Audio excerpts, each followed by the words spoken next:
Hi guys, good morning. Arpita তীব্র ব্লগে সবাইকে স্বাগতম জানিয়ে আজকে ভিডিওটি শুরু করছি। যে যেখান থেকে আমার ভিডিওটি দেখছেন সবাইকে অনেক অনেক ভালোবাসা জানাচ্ছি। তো আজ কোনো ব্লগ নিয়ে আসিনি, কিছু কথা তোমাদের সাথে শেয়ার করব। তো ভিডিওটি লাস্ট পর্যন্ত দেখতে থাকবেন। আজ হলো আমার জীবনে একটা বিশেষ দিন, যেদিন দুজনে সাত পাকে বাঁধা পড়েছিলাম। তো আজকে আমাদের শুভ বিবাহবার্ষিক। তো সবাই আশীর্বাদ করবেন, আমরা যেন ভালো হয়ে চলতে পারি, সামনের দিকে এগিয়ে যেতে পারি। এরকম যেন ঝগড়াঝাটি করে সারাটা জীবন ওর সাথে কাটিয়ে যেতে পারি। তো আজ কিছু কথা তোমাদের সাথে শেয়ার করব, ভিডিওটি লাস্ট পর্যন্ত দেখতে থাকবেন। মানে আমার বর্মশাইকে অনেক ছোটো থেকে আমি চিনি। যখন ক্লাস 2তে পড়ি তখন আজ কিছু তোমাদের সাথে আড্ডা দেব। তো আমার কথাগুলো শুনলে তোমাদের কেমন লেগেছে কমেন্ট করে জানাবে। কিন্তু যখন আমি ক্লাস 2তে পড়ি আমার মাসির বিয়ে আমাদের বাড়ির এখানে ঠিক হয়েছিল। তো আমার বর্মশাইও সেখানে গিয়েছিল, মানে আমার মাসির সঙ্গে ওদের মামার বিয়ে হয়েছিল। তখন আমি ক্লাস 2তে পড়ি। তখন মাসিকে দেখতে গিয়েছিল, ও অনেক ছোট ছিল। আমি 2তে পড়ি, ও 3-4-এ পড়ে মনে হয়। তারপর মাসিকে টাকা দিয়েছিল ওরা দেখে, আর ওর বাবা মানে আমার হাজব্যান্ড বর্মশাই 10 টাকা ফেলে রেখেছিল রান্নাঘরের মধ্যে। তো প্রথম খুঁজেছিল, পাচ্ছে না। তারপর আমি রান্নাঘরে যাওয়ার পর হঠাৎ করে আমি পেয়েছিলাম। তো মনে হয় তখন আমাকে কিনে রেখেছিল বর্মশাই। তারপর তো মাসির বিয়ে হয়েছিল, আমি অনেক ছোটো ছিলাম, ওদের বাড়িতে আসতাম, ও যেত। তো একসঙ্গে খেলাধুলা করতাম, মানে আমার শ্বশুর বাড়িতেও আসতাম, ওর সঙ্গে এসে খেলাধুলা করতাম। বাসুর আমার বর্মশাই একসঙ্গে আমরা খেলাধুলা করতাম। যে আমার শ্বশুর মশাই উনিও আমাকে মাসির বাড়ি থেকে সাইকেলে করে নিয়ে এখানে আসতেন। তো এরকম অনেক বছর খেলাধুলা করেছি। আমার ননদ দুজন দেখিয়েছিলাম না, ওদের সাথেও একসঙ্গে খেলাধুলা করতাম। তাদের বাড়িতে খুব মজা হতো। পরীক্ষা শেষ হলে মাসির বাড়ি আসতাম, মাসির বাড়ি থেকে ওদের বাড়ি আসতাম, একসঙ্গে রান্নাবাটি বোর বানিয়ে একসঙ্গে খুব মজা করে খেলতাম। তারপর তো ও পড়াশোনা নিয়ে ব্যস্ত, আমিও আস্তে আস্তে বড় হচ্ছি, পড়াশোনা নিয়ে ব্যস্ত, ওর সাথে আর দেখা হয়নি। যখন ক্লাস 10-এ উঠেছিলাম তখন মাসির বাড়িতে গৃহপ্রবেশ ছিল। তখন আমার প্রি টেস্ট পরীক্ষা ছিল, মাধ্যমিকের প্রি টেস্ট পরীক্ষা ছিল। আমি বলেছিলাম মাকে আসবো না, তো মা বলেছিলে চল পরের দিন চলে আসবো। তাই ভাবলাম ঠিক আছে যাবো। তো বর্মশাই সেখানে গিয়েছিল, আমিও গিয়েছিলাম। তো ও অনেক বড় হয়ে গিয়েছিল, এর মধ্যে দেখা হয়নি, আর আমি অনেক বড় হয়েছিলাম। তো আমার বড় ননদ যে, তো ওদের সঙ্গে দেখা হতো আমাদের। তো ওকে চিনতাম, তো ওকে বলছি এটা অনুপ ভাই নাকি? ও বলছে শুনু এত বড় হয়ে গিয়েছে। তারপর কথা বলেছি, আগে তো তুই তাই করে কথা বলতাম ওকে, তো বাই বলে ডাকতাম, ও আমাকে শুনু বলে ডাকতো। তারপর ও বলছে আমাকে অনেক বড় হয়ে গেছিস তুই। তো আমিও বলছি হ্যাঁ তুই তো অনেক বড় হয়ে গিয়েছিস। তো অনেক কথাবার্তা বলেছিলাম ওর সাথে। তো ছোটোবেলায় একসঙ্গে খেলতাম, তো এতদিন পর দেখা হয়েছে, ভালো লাগছে দেখে। তারপর ওর মাসি করে ভাই আমাকে দেখে ভালো লেগেছিলো, বলছে এই তুই তো ওকে চিনিস, তো আমার কথা বল। তো হোক, মানে আমার বর্মশাই অনেক সময় বসে বসে ভাবছি ওর কথা কেন বলবো, মেয়েটা তো মোটামুটি সুন্দর আছে, তো আমার কথা বলে দিই। তো তখন তো আমি ছোটো, এত বেশি বড়ও না, ক্লাস 10-এ পড়ি। তো আমার 3 বছরে, মানে আমার বর্মশাই আমার থেকে 3 বছরের বড়। তো ও আমাকে বলেছিল ওর কথা, আমার অনেক রাগ হয়েছিল। আমি বলছি তোকে ভাই বলি, তুই এসব কি বলছিস আমাকে, সব নিয়ে অনেক ঝগড়া করেছি। তারপর তো মজাটা হয়েছিল, বাড়িতে চলে এসেছিলাম। আমার পরীক্ষা ছিল 5 দিন পর, প্রি টেস্ট পরীক্ষা ছিল 10-এর। তারপর বাড়িতে আসার পর ওর নাম্বার পেয়েছিল, ফোন করেছিল। তাও এমনি কথা বলতাম। আগে ছোটোবেলা এরকম খেলাধুলা করতাম, এসব নিয়ে কথা বলতাম। আমার এইসব বিয়ে করব বা ভালোবাসবো কি এসব কিছুই আমার মনে ছিল না। তারপর আস্তে আস্তে কথা বলতে বলতে কী থেকে কী হয়ে গিয়েছে বুঝতে পারিনি।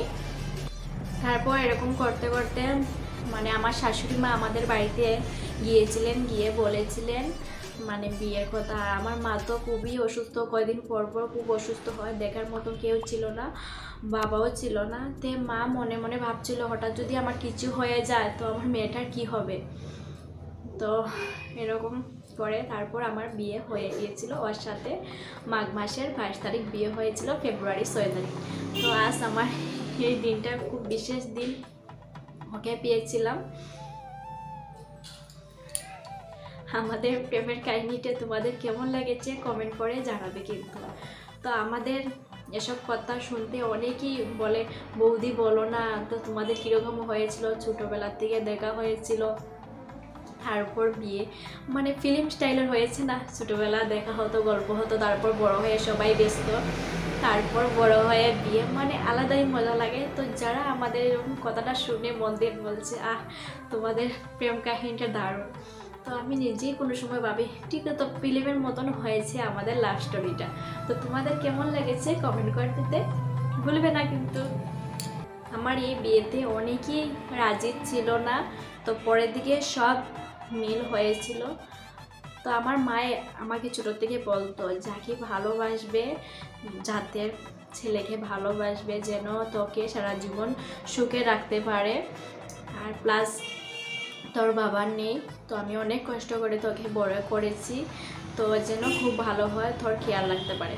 সত্যি কথা যে ও আমার খুব খেয়াল রাখে, মাঝে মধ্যে ওর রাগটা খুব বেশি, রাগটা উঠে যায়, ক্যামেরার সামনে আসতে চায় না, ও একদম ভালো লাগে। আমাকে বলে তুমি ভিডিও করো ঠিক আছে, সব কিছু ঠিক আছে, আমাকে ক্যামেরার মধ্যে টানবে না। তোর ভালো লাগে না মাঝে মধ্যে কিছু ভিডিও করে নিয়ে ওকে বলে, ওকে না বলে ওর ভিডিও করতে দেয় না।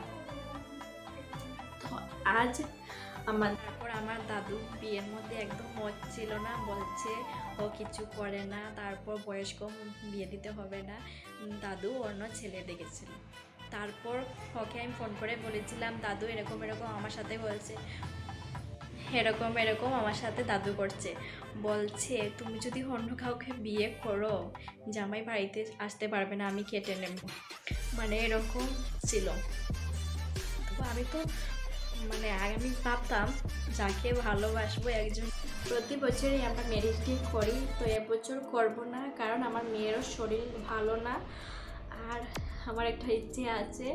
বিয়েটা এমনভাবে হয়নি, বাবা ছিল না, তো সব কিছু বুঝতে পারছো, মার একলা উপর দিকে হয়েছিল।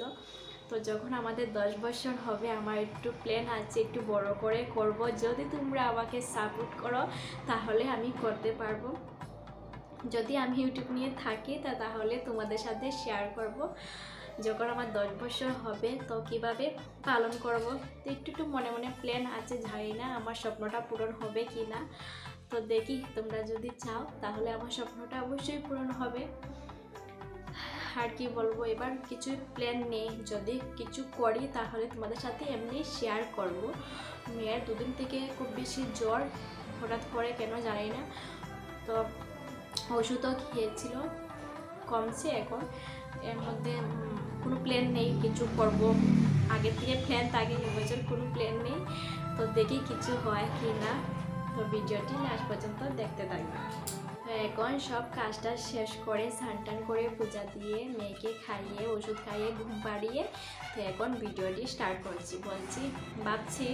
বলছি না কী বলবো বুঝতে পারছি না।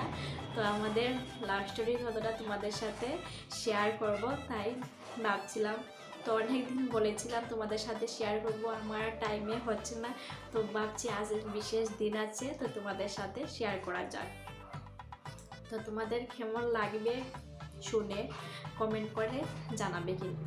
তো বলো না, তোমাদের কমেন্টগুলো দেখে আমার খুব ভালো লাগে, তো এরকম সবসময় কমেন্ট করবে, পাশে থাকবে, আর আমার ছোট ছোট ইচ্ছেগুলো যেন পূরণ করতে পারি, তোমরা আমার পাশে থাকবে।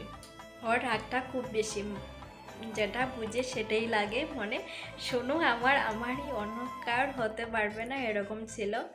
তাই বলছি আগে এত ভালোবাসতে, এত টাইম দিতে, আর এখন দোকান নিয়ে ব্যস্ত, বউকে টাইম দেওয়ার মতো টাইমই নেই। তো কালকে রাতে বলছি আজ কি বলো তো ভুলে গিয়েছিল, একটু মনে ছিল, তো আমাকে বলছে আমি এসব জানি না, আমি এখন ঘুমাবো। আমি বলছি আচ্ছা ঠিক আছে। তারপর বলছে তো আমরা কটার সময় বিয়ে হয়েছিল, তো সব নিয়ে গল্প করতে করতে রাতে 2টার সময় ঘুমিয়েছিলাম। তো পুরোনো কথা মনে হলে অনেক ভালো লাগে। তো কত বছর হয়েছে তোমাদের সাথে বলছি না, কারণ যখন 10 বছর হবে অপেক্ষায় থাকো।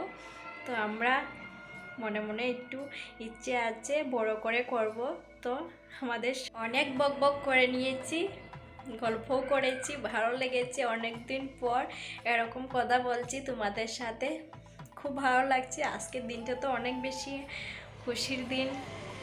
তো আজ ভিডিওটি এই পর্যন্ত, ভালো লাগলে লাইক শেয়ার কমেন্ট করে দেবে, আর আমাদের লাভ স্টোরির কথাগুলো তোমাদের কেমন লেগেছে কমেন্ট করবে কিন্তু। আর কিছু প্ল্যান হলে এমনি তো ভিডিওর মধ্যে দেখাবো, সবটুকু তোমাদের সাথে শেয়ার করব। Bye bye.